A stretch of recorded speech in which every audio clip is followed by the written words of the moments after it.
on Wicked Problems, we will be discussing the epidemic of childhood obesity in Ontario. Here with us today, we have an obesity expert to outline this wicked problem. Hello, Chelsey. Hi, Carly. Thanks for having me on the show today. It's a pleasure to have you. Now, the reason you're here today is to educate us on the growing issue of childhood obesity in Ontario. Can you give us some insight on how serious this is? Yes, of course. Most people don't realize how this serious issue is affecting our children. In Ontario, nearly 1/3 of all children are overweight or obese. The big problem with this is that these children are at an increased risk for developing diseases such as heart disease, type 2 diabetes, hypertension, and stroke. So this epidemic is not only creating generations of children with earlier onset of disease, but also leading to premature mortality once these children become adults. Wow, I didn't realize the impact that being overweight or obese had on children. What causes all of this? Well, there are many different factors that affect the development of obesity in children, which is why it is so difficult to fix. There are social factors, behavioral factors, environmental factors, and these all interact within each other. With things like increased technology and television time, children aren't being as active and they are being exposed to junk food via TV commercials, advertising unhealthy snacks so that it becomes what they want. Interesting. I never thought about how advertisements on TV could affect what a child wants to eat. Can you tell us more about the factors you listed and how they are affecting our province and children? I would love to. So, as I mentioned, children are being exposed to food advertisements in ways that draw them towards junk food. Junk food is also the cheaper option for many families. It is easier to purchase the less expensive alternatives, even though they are the less healthy option.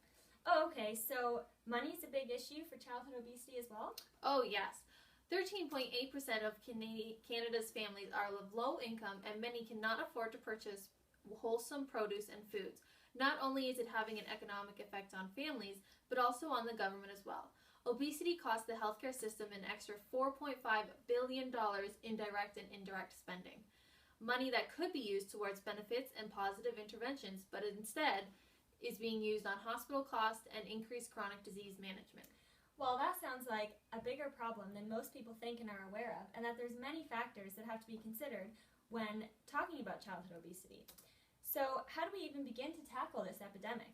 Well, there are ways to work towards a better future for our children. I'd like to present two options that we believe tackle some of the pressing issues of childhood obesity. Awesome, I'd love to hear them.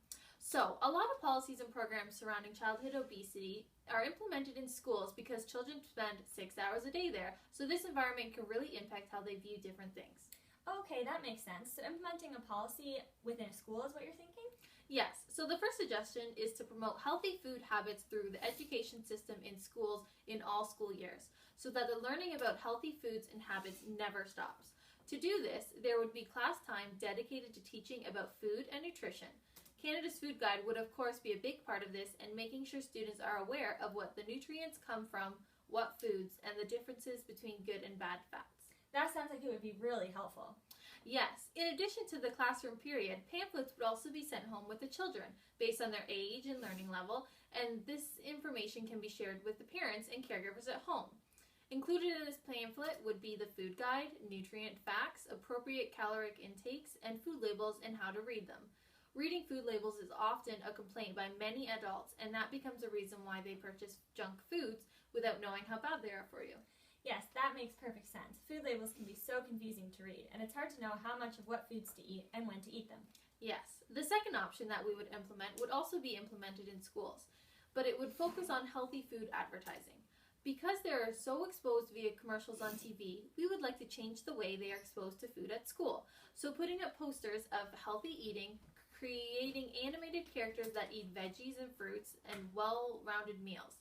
Teaching and showing kids that eating the 4 main food groups is fun and good for you. That sounds really great too. I know that kids are really responsive to fun advertisements, and they love to imitate things they see as well. Yes, so those options are what I believe are best suited to really get education and information out to children and their parents. Awareness is key. If they are not aware, then nothing will begin to change. Thank you, Chelsey. You've been so great in helping me and the viewers get a better idea of how serious this wicked problem is and how we can make change to make it better. Thank you for watching.